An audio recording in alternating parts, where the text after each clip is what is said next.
ST ಬೋರ್ಡ್ನ 187 ಕೋಟಿ ಹಗರಣದ ಬೆನ್ನು ಬಿದ್ದಿದೆ ಇಡಿ.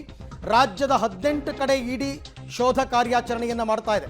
ಬೆಂಗಳೂರಿನ ಡಾಲರ್ಸ್ ಕಾಲೋನಿ, ಯಲಹಂಕದಲ್ಲಿರ್ತಕ್ಕಂಥ ದದ್ದಲ್ ಅವರ ನಿವಾಸ, ವಿಜಯನಗರ BEL ಸರ್ಕಲ್ ಬಳಿ ಇರ್ತಕ್ಕಂಥ ಒಂದು ಮನೆ, ಹಾಗೆಯೇ ಜಗಜೀವನ್ ರಾಮ್ ನಗರ, ಕೋರಮಂಗಲ ಸೇರಿ ಹಲವು ಕಡೆ ರೇಡ್ ಆಗಿದೆ ಅಂತಕ್ಕಂಥ ಮಾಹಿತಿ ಬರ್ತಾ ಇದೆ. ಮತ್ತೊಂದು ಕಡೆ ಬಳ್ಳಾರಿಯ ನಾಗೇಂದ್ರ ಅವರ ನಿವಾಸದ ಮೇಲೂ ಕೂಡ ರೇಡ್ ಆಗಿದೆ. ರಾಯಚೂರಿನ ದದ್ದಲ್ ನಿವಾಸದಲ್ಲಿ ಕೂಡ ಶೋಧ ಕಾರ್ಯಾಚರಣೆ ನಡೆದಿದೆ. ಎಸ್ಟಿ ಬೋರ್ಡ್ನ 187 ಕೋಟಿ ಹಗರಣದಲ್ಲಿ ಹೆಚ್ಚು ಕಡಿಮೆ 94 ಕೋಟಿ 95 ಕೋಟಿ ರೂಪಾಯಿ ಹಣ ಇವರೇ ಬ್ಯಾಂಕ್ ಟ್ರಾನ್ಸಾಕ್ಷನ್ ಮುಖಾಂತರ ಲೂಟಿ ಹೊಡೆದಿರ್ತಕ್ಕಂಥದ್ದು. ಆ ಪ್ರಕರಣದಲ್ಲಿ ಎಸ್ಟಿ ಅಭಿವೃದ್ಧಿ ನಿಗಮದ ಇಲಾಖೆಯ ಸಚಿವರಾಗಿದ್ದಂಥವರು ನಾಗೇಂದ್ರ ಮತ್ತು ನಿಗಮದ ಅಧ್ಯಕ್ಷರಾಗಿದ್ದಂಥವರು ಬಸನಗೌಡ ದದ್ದಲ್. ಹಾಗಾಗಿ ಇವರಿಬ್ಬರನ್ನೂ ಕೂಡ ಈಗ ಇಡಿ ವಿಚಾರಣೆಗೆ ಒಳಪಡಿಸ್ತಾ ಇದೆ. ಒಟ್ಟು 18 ಸ್ಥಳಗಳು. ಏಕಾಏಕಿ ದಾಳಿ ಮಾಡ್ತಕ್ಕಂಥದ್ದಲ್ಲ ಇದು.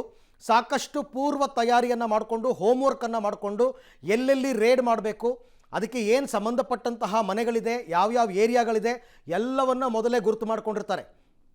ಯಾರಿಗೂ ಕೂಡ ಒಂದು ಕಿಂಚಿತ್ತು ಸುಳಿವು ಬರಬಾರ್ದು. ಆ ರೀತಿ ಮಾಡಿಕೊಂಡು ಏಕಕಾಲಕ್ಕೆ ದಾಳಿಗಳು ನಡೆದಿರ್ತಕ್ಕಂಥದ್ದು.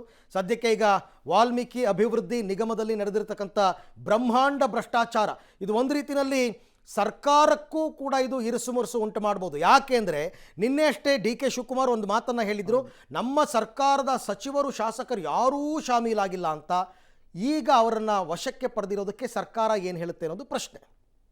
ಮತ್ತಷ್ಟು ಡೀಟೇಲ್ಸನ್ನು ಕೊಡ್ತಾರೆ ನಮ್ಮ ಪ್ರತಿನಿಧಿಗಳಾದಂತಹ ವಿಜಯ್ ಜಾಗಟಗಲ್ ಮತ್ತು ಅಮರೇಶ್. ಇಬ್ಬರು ಕೂಡ ನೇರ ಸಂಪರ್ಕದಲ್ಲಿ ಜಾಯಿನ್ ಆಗಿದ್ದಾರೆ. ನಾನು ಮೊದಲು ವಿಜಯ್ ಅವ್ರನ್ನ ಮಾತನಾಡಿಸ್ತಾ ಹೋಗ್ತೀನಿ. ವಿಜಯ್, ಇಡಿ ಅಧಿಕಾರಿಗಳು 18 ಕಡೆಗಳಲ್ಲಿ ರೇಡ್ ಮಾಡಿರುವಂತಹದ್ದು, ಸದ್ಯಕ್ಕೆ ಅಲ್ಲಿ ಏನೆಲ್ಲ ಬೆಳವಣಿಗೆಗಳಾಗ್ತಾ ಇದೆ? ದದ್ದಲ್ ಅಲ್ಲೇ ಇದ್ದಾರಾ, ಹೇಗೆ ಅಂತ? ಖಂಡಿತ ಪ್ರೇಮ್, ಏನು ಇಡಿ ಅಧಿಕಾರಿಗಳು ಏನು ರಾಜ್ಯಾದ್ಯಂತ ಅಂದರೆ ಈ ಪ್ರಕರಣದಲ್ಲಿ ಭಾಗಿಯಾಗಿರ್ತಕ್ಕಂಥ ಎಷ್ಟು ಜನ ಇದ್ದಾರೆ ಅವರೆಲ್ಲರ ಮೇಲೆ ಮನೆಗಳ ಮೇಲೆ ಮತ್ತು ಕಚೇರಿ ಮೇಲೆ ಅಂದರೆ 18 ಕಡೆ ದಾಳಿ ಮಾಡಿರುವಂಥದ್ದು. ಈಗ ನಾವು ರಾಯಚೂರಿನ RR ಕಾಲನಿಯಲ್ಲಿ ಇರ್ತಕ್ಕಂಥ ಬಸನಗೌಡ ದದ್ದಲ್ ಅವರ ನಿವಾಸದ ಎದುರು ಇರುವಂಥದ್ದು. ಈ ನಿವಾಸದಲ್ಲಿ ಬೆಳಗ್ಗೆ 7 ಗಂಟೆಯಿಂದ ಇಡಿ ಅಧಿಕಾರಿಗಳು ನಿರಂತರವಾಗಿ ಏನು ದಾಳಿಯನ್ನು ನಡೆಸಿ ಪರಿಶೀಲನೆಯನ್ನು ಮಾಡ್ತಾ ಇದ್ದಾರೆ. ಮುಖ್ಯವಾಗಿ ಏನು ಒಂದು ಬ್ಯಾಂಕ್ ಟ್ರಾನ್ಸಾಕ್ಷನ್ಸ್ ಏನಿದೆ ಆ ಒಂದು ದಾಖಲೆಗಳನ್ನು ಸಮಗ್ರವಾಗಿ ಪರಿಶೀಲನೆ ನಡೆದಿರುವಂಥದ್ದು ನಮಗೆ ತಿಳಿಬಂದಿರುವಂಥ ಮಾಹಿತಿ. ಜೊತೆಗೆ ಏನು 2 ತಂಡಗಳಲ್ಲಿ ರಾಯಚೂರಿಗೆ ಅಧಿಕಾರಿಗಳು ಬಂದಿದ್ದಾರೆ ಅನ್ನುವಂಥ ಮಾಹಿತಿ ಇದೆ. ಇನ್ನೊಂದು ಅವರ ಗ್ರಾಮವಾದ ದದ್ದಲ್ನ ನಿವಾಸಕ್ಕೂ ಕೂಡ ತೆರಳಿದ್ದಾರೆ ಅನ್ನುವಂಥ ಮಾಹಿತಿ ಇದೆ. ಇಲ್ಲಿ 5 ಜನ ಅಧಿಕಾರಿಗಳ ತಂಡ ಪರಿಶೀಲನೆಯನ್ನು ನಡೆಸಿರುವಂಥದ್ದು. ಜೊತೆಗೆ ಏನು CRPFನ ಒಂದು ಭದ್ರತೆಯೊಂದಿಗೆ ಬೆಳಗ್ಗೆ 7 ಗಂಟೆಗೆ ತಂಡ ಬಂದು ಇಲ್ಲಿ ಪರಿಶೀಲನೆಯನ್ನು ಮಾಡ್ತಾ ಇರುವಂಥದ್ದು. ಪ್ರೇಮ್, ಈಗಾಗಲೇ ಏನು SIT ತನಿಖೆಗೆ ನಿನ್ನೆ ವಿಚಾರಣೆಗೆ ಒಳಪಟ್ಟಂಥ ದದ್ದಲ್ ಅವರು ಇಂದು ಕೂಡ ವಿಚಾರಣೆಗೆ ಒಳಪಡ್ತಾ ಇದ್ದಾರೆ. ಆದರೆ ಏನು ಇಷ್ಟು ದಿನ ಕೂಡ ದದ್ದಲ್ ಅವರ ಹೆಸರು ಅಷ್ಟಾಗಿ ಕೇಳಿಬಂದಿರಲಿಲ್ಲ. ಜೊತೆಗೆ ಅಂದರೆ ಅವರು ಯಾವುದೇ ರೀತಿಯ ನಾನು ಈ ಒಂದು ಅಕ್ರಮದಲ್ಲಿ ಭಾಗಿಯಾಗಿಲ್ಲ, ಕಾರಣ ಏನು ನಾನು ಅಧಿಕಾರ ಸ್ವೀಕಾರ ಮಾಡಿದಂಥ ಕೆಲವೇ ದಿನಗಳಲ್ಲಿ ಈ ಒಂದು ಅಕ್ರಮ ನಡೆದಿರುವಂಥದ್ದು, ಯಾವುದೇ ಭಾಗಿಯಾಗಿರಲಿಲ್ಲ ಅಂತ ಇದ್ರು. ಆದರೆ ಇತ್ತೀಚಿನ ಬೆಳವಣಿಗೆಯಲ್ಲಿ ಅವರ ಪಾತ್ರ ಕೂಡ ಒಂದಷ್ಟು ಮಟ್ಟಿಗೆ ಕಂಡು ಬರ್ತಾ ಇರೋದ್ರಿಂದ ಈ ಒಂದು ತನಿಖೆ ಕೂಡ ಚುರುಕುಗೊಂಡಿರೋದ್ರಿಂದ ಇಡಿ ಅಧಿಕಾರಿಗಳು ಇಂದು ಅವರ ನಿವಾಸದಲ್ಲಿ ದಾಳಿಯನ್ನು ಮಾಡಿರುವಂಥದ್ದು. ರಾಯಚೂರು ನಗರದ RR ನಿವಾಸದಲ್ಲಿ ಕಳೆದ 2 ಗಂಟೆಗಳಿಂದ ತೀವ್ರ ತಪಾಸಣೆ ನಡೆದಿರುವಂಥದ್ದು. ಪ್ರೇಮ್, ಓಕೆ, ಹಾಗೆ ಸಂಪರ್ಕದಲ್ಲಿರಿ ವಿಜಯ್, ನಿಮ್ಮ ಜೊತೆ ಮತ್ತೆ ಮಾತನಾಡ್ತೀನಿ. ಇನ್ನು ಬಳ್ಳಾರಿಗೆ ಹೋಗೋಣ. ಬಳ್ಳಾರಿಯಲ್ಲಿ ನನ್ನ ಕೊಲೀಗ್ ಅಮರೇಶ್ ಜಾಯ್ನ್ ಆಗ್ತಾ ಇದ್ದಾರೆ. ಅಮರೇಶ್, ಈಗ ನಾಗೇಂದ್ರ ಅವರು ಬೆಂಗಳೂರಿನಲ್ಲೇ ಇದ್ದಾರೆ ಅಂತಕ್ಕಂಥ ಮಾಹಿತಿ ಇದೆ. ಹಾಗಾಗಿ ಬಳ್ಳಾರಿಯ ಅವರ ನಿವಾಸದಲ್ಲಿ ಯಾರ್ಯಾರಿದ್ದಾರೆ, ಎಷ್ಟು ಜನ ಅಧಿಕಾರಿಗಳು ದಾಳಿ ಮಾಡಿದ್ದಾರೆ, ಇದ್ರ ಬಗ್ಗೆ ಏನೆಲ್ಲ ಅಪ್ಡೇಟ್ಸ್ ಇದೆ? ಅರವಿಂದ್, ಬಳ್ಳಾರಿಯ ನೆಹರು ಕಾಲೋನಿಲಿರ್ತಕ್ಕಂಥ ನಾಗೇಂದ್ರ ಅವರ ಮನೆಯಲ್ಲಿ ಅವರ ಕುಟುಂಬಸ್ಥರು ಯಾರೂ ಇಲ್ಲ, ಬದಲಾಗಿ ಅವರ ಆಪ್ತರ ಮಾತ್ರ ಒಂದಿಷ್ಟು ಜನ ಇದ್ದಾರೆ ಅನ್ನುವಂಥ ಮಾಹಿತಿ ಇದೆ. ಅವರ ವಿಚಾರಣೆಯನ್ನು ಮಾಡೋದ್ರ ಮೂಲಕ ಒಂದಿಷ್ಟು ದಾಖಲೆಗಳ ಪರಿಶೀಲನೆಯಲ್ಲೂ ಕೂಡ ಈಗಾಗಲೇ ಇಡಿ ಅಧಿಕಾರಿಗಳು ತೊಡಗಿದ್ದಾರೆ. ಪ್ರಮುಖವಾಗಿ ನಿನ್ನೆ ಸಂಜೆನೆ ಇಡಿ ಅಧಿಕಾರಿಗಳ ತಂಡ ಬಳ್ಳಾರಿಗೆ ಲಗ್ಗೆ ಇಟ್ಟಿತ್ತು. ಅಂದ್ರೆ ಇಲ್ಲಿ ಸ್ಥಳೀಯ ಪೊಲೀಸರ ಸಹಕಾರವನ್ನ ಪಡೆಯದೆ ಬೆಂಗಳೂರಿನಿಂದಲೇ ನೇರವಾಗಿ CRPF ಯೋಧರನ್ನ ಬಳಸಿಕೊಂಡು ಸಂಜೆ ವೇಳೆಗೆ ಬಳ್ಳಾರಿಗೆ ಬಂದಂತ ಇಡಿ ಅಧಿಕಾರಿಗಳ ತಂಡ ತದನಂತರದಲ್ಲಿ ಒಂದಿಷ್ಟು ತಲಾಶನ ಮಾಡೋದ್ರ ಮೂಲಕ ನಾಗೇಂದ್ರ ಅವರ ಮನೆ ಮೇಲೆ ಇವತ್ತು ಬೆಳಿಗ್ಗೆ 7 ಗಂಟೆ ಸುಮಾರಿಗೆ ದಾಳಿಯನ್ನ ಮಾಡೋದ್ರ ಮೂಲಕ ಈಗಾಗಲೇ ದಾಖಲೆಗಳ ಪರಿಶೀಲನೆಯಲ್ಲೂ ತೊಡಗಿದೆ.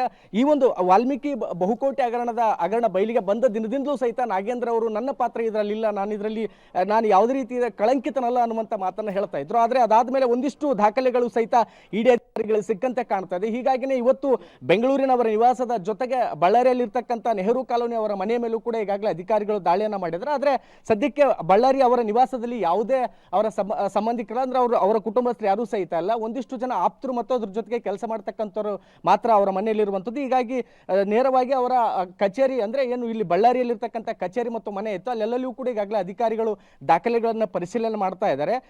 ಸುಮಾರು 3-4 ಗಂಟೆಗಳಿಂದ ಸಹಿತ ನಿರಂತರವಾಗಿ 3-4 ಅಧಿಕಾರಿಗಳ ತಂಡ ಈಗ ದಾಖಲೆಗಳ ಪರಿಶೀಲನೆ ಕೂಡ ತೊಡಗಿದೆ. ಇನ್ನೂ ಯಾವೆಲ್ಲ ದಾಖಲೆಗಳು ಸಿಗ್ತಾ ಅದ್ರ ಜೊತೆಗೆ ನಾಗೇಂದ್ರ ಅವರ ಆಪ್ತರ ಮನೆ ಮೇಲೆಯೂ ಕೂಡ ಇಡಿ ಅಧಿಕಾರಿಗಳು ದಾಳಿ ಮಾಡ್ತಾರೆ ಅನ್ನುವಂಥ ಮಾಹಿತಿ ಸಿಗ್ತದೆ. ಆದರೆ ಯಾವೆಲ್ಲ ಆಪ್ತರ ಮೇಲೆ ದಾಳಿ ಮಾಡುತ್ತೆ, ಅದಾದ್ಮೇಲೆ ಯಾವೆಲ್ಲ ದಾಖಲೆಗಳು ಇವತ್ತು ಇಡಿ ಅಧಿಕಾರಿಗಳಿಗೆ ಸಿಗುತ್ತೆ ಅಂತಕ್ಕಂಥದ್ದು ಕುತೂಹಲವಾಗಿದೆ. ಯಾಕಂದ್ರೆ ಮೊನ್ನೆ ತಾನೇ IT ಅವರು ನೋಟಿಸ್ ಅನ್ನು ಕೊಟ್ಟಿದ್ರು. ನೋಟಿಸ್ ಕೊಟ್ಟಾದ್ಮೇಲೆ ನಾಗೇಂದ್ರ ಅವರು ವಿಚಾರಣೆಗೂ ಕೂಡ ಹಾಜರಾಗಿದ್ರು. ಇವತ್ತು ಕೂಡ ವಿಚಾರಣೆಗೆ ಹಾಜರಾಗ್ಲಿಕ್ಕೆ ಅವ್ರಿಗೆ ನೋಟಿಸ್ ಅನ್ನು ಕೂಡ ಕೊಡಲಾಗಿತ್ತು.